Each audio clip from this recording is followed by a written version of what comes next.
Bookmap, scalping rentable. Je vais vous expliquer comment faire du scalping rentable sur Bookmap tout simplement en vous montrant directement ce qui s'est passé au sein d'une session, en l'occurrence celle du 17 novembre 2025. Alors, pour se faire à l'appui, j'ai les résultats de la session, win rate 92%, profit factor 49. Alors évidemment, je tourne pas toujours à des profit factors tels. À l'année, au mois, on est plutôt sur des profit factors de 2, 2,5. Voilà. Là, 49, bon, voilà, c'est très très bien, c'est exceptionnel. Mais sur l'année, on n'est pas sur des chiffres comme celui-ci. Alors, ce qui est intéressant, c'est qu'effectivement, bon, les résultats sont très très bons. Vraiment, il y a quasiment très très peu de pertes finalement. Donc, c'est très très très très bon. En trade history, on n'a que du short. C'était une session très directionnelle, très vendeuse. Donc, que du short. Voilà. Globalement, avec un petit peu de micro-contrat vers la fin de session. Mais voilà. Voilà, rien de plus à dire, hormis que cette session a été faite en l'espace de 30 minutes. Voilà, donc c'est très bien, c'est comme ça qu'on voit le scalping. Ça a été même fait avant l'ouverture de la session américaine. Voilà, chose quand même assez rare pour le souligner. Mais oui, parfois je termine mes sessions avant l'ouverture de la séance américaine. Allez, c'est parti, on va sur Bookmap. Allez, c'est parti, on se retrouve sur Bookmap. Là, le premier trade a été engagé déjà. Et là, on commence à vouloir rentrer en limite. Vous voyez, là, sur les 51, je vois une belle résistance. Et là, le marché va directement dans mon sens. Vous voyez, je suis rentré ici, là où il y a la flèche violette. Le stop qui est prêt à travailler autour de 52. On est vraiment sur un stop à quelques points, hein. Vraiment, là, on est sur 2 points de stop. Ça reste très léger et encore je le mets là-haut, mais si je vois que effectivement le marché commence à se retourner, voilà, comme ici à 43, je n'hésiterai pas à sortir, d'accord? Là, je vois que le marché va pas dans mon sens sur 25, 43, 75. Voilà, je décide de sortir, c'est pas grave, j'aurai d'autres opportunités de re-rentrer. En plus de ça, on est en pré-market. Évidemment, la plus grande prudence doit être instaurée. Là, je vois de nouveau qu'on vient travailler sur 25 050. Alors, ce qui est très important en scalping, vous voyez là, le stop, je ne le bouge pas. Ce qui est très important en scalping, c'est de travailler sur des zones vraiment clés. D'accord? On ne va pas travailler n'importe où sur le marché. Il y a des zones vraiment spécifiques qui s'imposent à travailler en scalping. Et là, vous voyez, ça part tout de suite avec un stop littéralement à 2-3 points sur ce Nasdaq. OK? Là, 25 036, je tente, voilà, bon, j'aurais dû normalement sortir dès le premier contact ici, parce que je voyais qu'effectivement les acheteurs se manifestaient de nouveau, hein, sur 37. Donc, là, en l'occurrence, je suis sorti, j'ai pris mon mouvement. Ce qui compte, c'est de prendre des grandes impulsions en scalping. C'est pas forcément d'avoir raison, hein, même si là, globalement, le mouvement de fond est plutôt baissier. Et ça m'intéresse particulièrement, d'accord? Ça, c'est mon analyse en amont. J'ai effectivement analysé qu'on était sur un mouvement plutôt baissier, une tendance baissière qui dure depuis plusieurs jours finalement.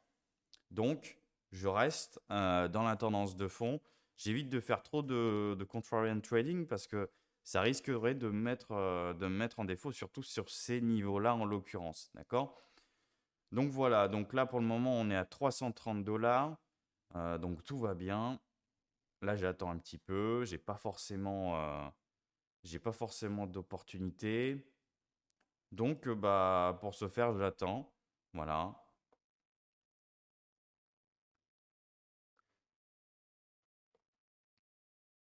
Là il y avait 25,60 qui m'intéressait éventuellement, mais là toujours, hein, sur 25,47 on voit vraiment que ça fait de la résistance.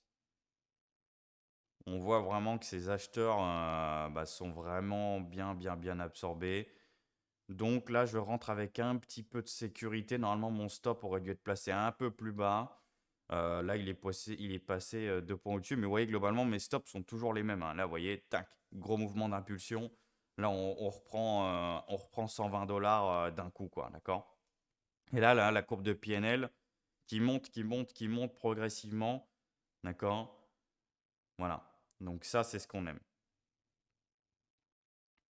Là, on a dû avoir pas mal de stops, hein, qui se sont fait péter. Ça, c'est magnifique. Des bons petits mouvements comme ça de liquidation sous des zones de liquidité comme ça, on adore. On adore. Bon, normalement, j'aurais dû le conserver 5 points, 5 points en plus. Mais bon. Là, c'est vrai que j'ai voulu prendre mes bénéfices au cas où le marché se retournait. Rappelons qu'on est quand même avant l'open. C'est quand même assez risqué. D'accord? Je m'y risque pas souvent, mais là, c'est vrai qu'il y avait un flux, il y avait quelque chose d'intéressant. Donc, j'ai décidé finalement d'en tirer profit. Mais là, vous voyez, on est déjà à 470 $ en l'espace de quelques dizaines de minutes seulement. Voilà. Donc, ça, c'est magnifique, vous voyez. Voilà.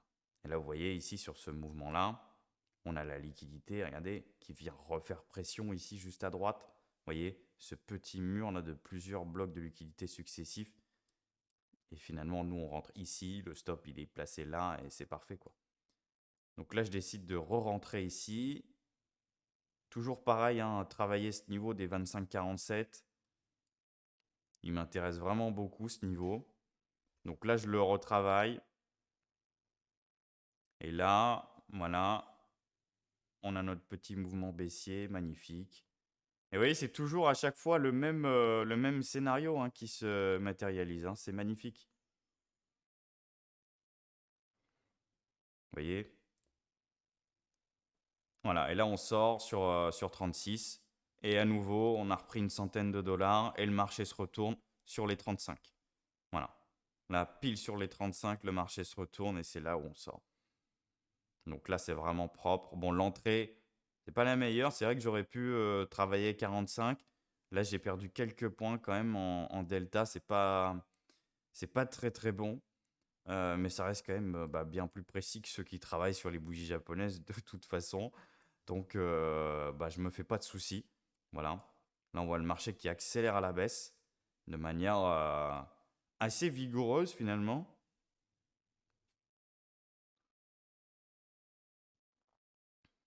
Mais moi, j'en ai pas encore terminé parce que je vois encore d'autres opportunités.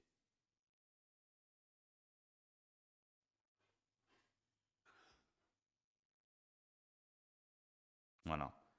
Voilà, là, ça continue d'accélérer à la baisse. Donc, le plus important, c'est toujours de bien comprendre la tendance, vraiment le type de marché dans lequel on évolue, afin vraiment de comprendre quelle est la partie prenante qui est en train de dominer sur déjà l'instant T, évidemment, et aussi sur un court laps de temps. Il se peut que y ait un mouvement vendeur qui soit en train de se matérialiser. D'accord? Donc ça, c'est vraiment pour moi le plus important en scalping. Et là, vous voyez, je décide de re-rentrer de nouveau en short sur cette zone des 25 030. Et toujours pareil, hein, c'est toujours les mêmes formations, hein, qui se profilent. D'accord? Là, en l'occurrence, voilà, je viens travailler ici,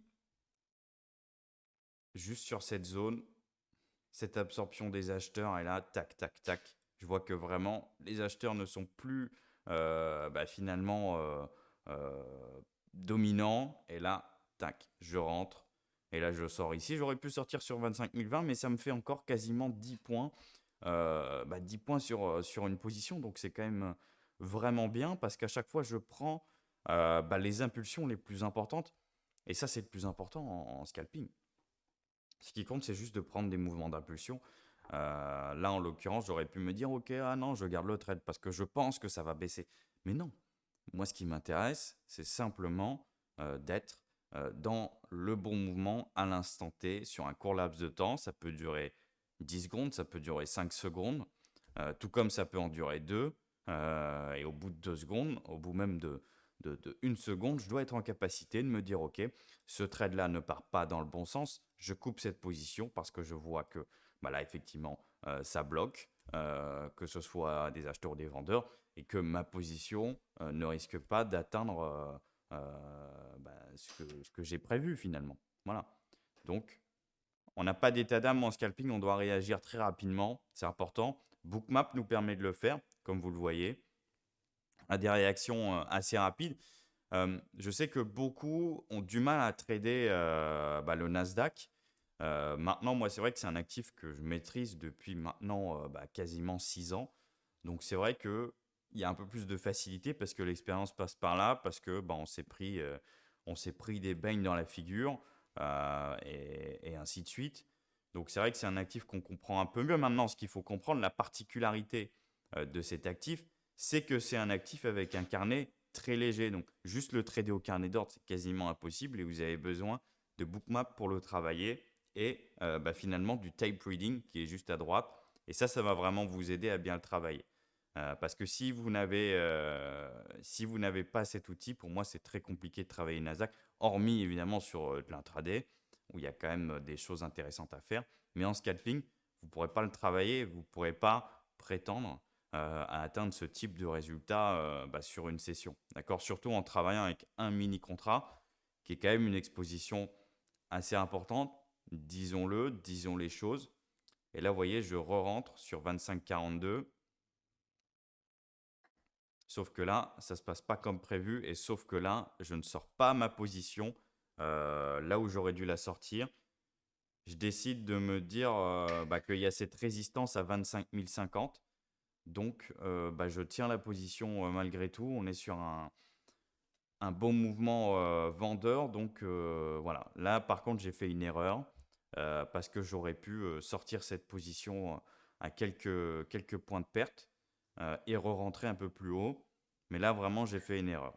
D'accord. Peut-être une erreur de cupidité. Moi, je n'ai pas de mal à vous parler de mes erreurs. Là, j'ai fait une erreur sur cette position, même si elle s'avère gagnante, même si elle est dans le bon sens. Le timing n'est pas bon. euh, et bah, finalement, j'ai pas respecté le process et j'aurais pu perdre quand même pas mal sur cette journée, sur cette position. D'accord. Là, j'essaie de sortir tant bien que mal à 36. Parce que j'ai vu que ça bloquait, mais malheureusement, un peu trop tard, vous voyez. Vraiment, je suis rentré quelques secondes trop tard.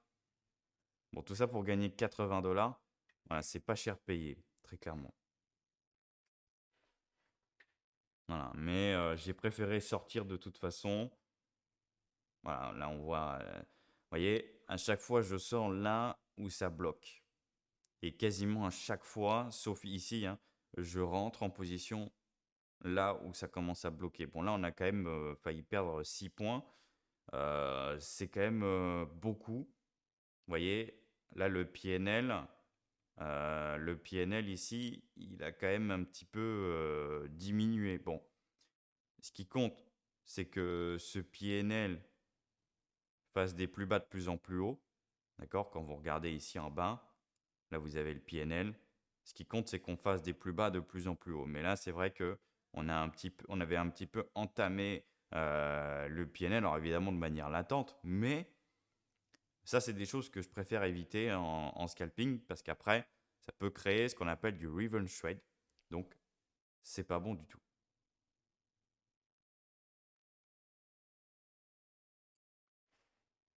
Donc là, pareil, mauvais timing. C'est la deuxième position sur laquelle je time un peu mal. En plus, là, j'aurais dû m'arrêter avant l'open, en l'occurrence. Mais là, c'est vrai que celle-ci, je l'ai un peu mal travaillée. Même si, encore une fois, hein, je reste dans la tendance, donc les probabilités restent de mon côté. Voilà, hein, je suis dans un bon mouvement, mais pour moi, c'est pas très très bon. Voilà. Et là, vous voyez, je vois que ça accélère. Bon, là, vraiment, là, j'ai tout loupé, là, littéralement. J'ai tout loupé. J'aurais dû travailler la zone des 45, 45, 42. Là, en l'occurrence, j'aurais beaucoup plus de chances de tenir un bon mouvement comme celui-ci. D'accord? et vraiment même après de pouvoir profiter de cette petite phase de liquidation de 5-6 points assez brutale. Ça, en l'occurrence, j'aime beaucoup. J'aime beaucoup, moi, sortir sur ces mouvements-là, si je le peux, évidemment, s'il y a la liquidité suffisante, voire même rentrer. D'accord? Ça, vraiment, c'est des choses que j'affectionne particulièrement. OK? Donc là, voilà, 850 dollars en l'espace de quelques dizaines de minutes. Scalping Bookmap. Voilà. Vous vous rendez compte à quel point Bookmap, c'est un outil exceptionnel en termes de précision, en termes de compréhension du marché. Alors évidemment, ça va vous demander un petit peu d'apprentissage. Ça ne va pas se faire comme ça. Mais voilà, ce qu'il faut retenir dans tout ça, c'est que le scalping tel qu'on vous le vend, il n'est pas bon en fait parce que on va vous mettre en avant, travailler sur des bougies japonaises, etc. Alors qu'en réalité, le seul truc qui fonctionne, c'est de travailler avec l'order flow, en tout cas en scalping. Si vous voulez faire du scalping de précision et arrêter d'avoir du stress parce que là, vous bouffez un drawdown latent, etc. Travaillez sur Bookmap tout simplement. Travaillez bien vos zones de prix, c'est très important. Il ne faut pas travailler sur n'importe quelle zone de prix. Vraiment, il faut bien analyser la session en amont. Tout ça, ça se fait sur le market profile. Ça se fait également avec ce qui se passe sur le footprint, ce qui s'est passé la veille, etc. et les jours précédents. Avoir quand même une analyse un peu plus globale, comprendre un peu où se situent les gros acheteurs, les gros vendeurs, etc., etc. Il y a toute une analyse de fond à faire qui est importante et qui va vous permettre vraiment d'avoir une meilleure précision en scalping, de mieux comprendre ce que vous faites et puis d'arriver à ce type de résultat finalement. En tout cas, moi, je vous le souhaite. Et pour ceux qui veulent apprendre, qui veulent découvrir tout ça, vous avez le lien de la formation dans la description de la vidéo. Et puis, ça sera un plaisir de vous apprendre à réaliser ce type d'opération, finalement, de bien gérer votre risque, de bien monitorer finalement vos datas que vous allez avoir ensuite par la suite pour améliorer constamment votre processus de trading. D'accord? Tout ça, ça ne se fait pas en un claquement de doigts, ça demande du travail, de l'apprentissage. Donc, voilà, si vous voulez avoir ce type de résultat, en tout cas, c'est ce qu'il faut faire.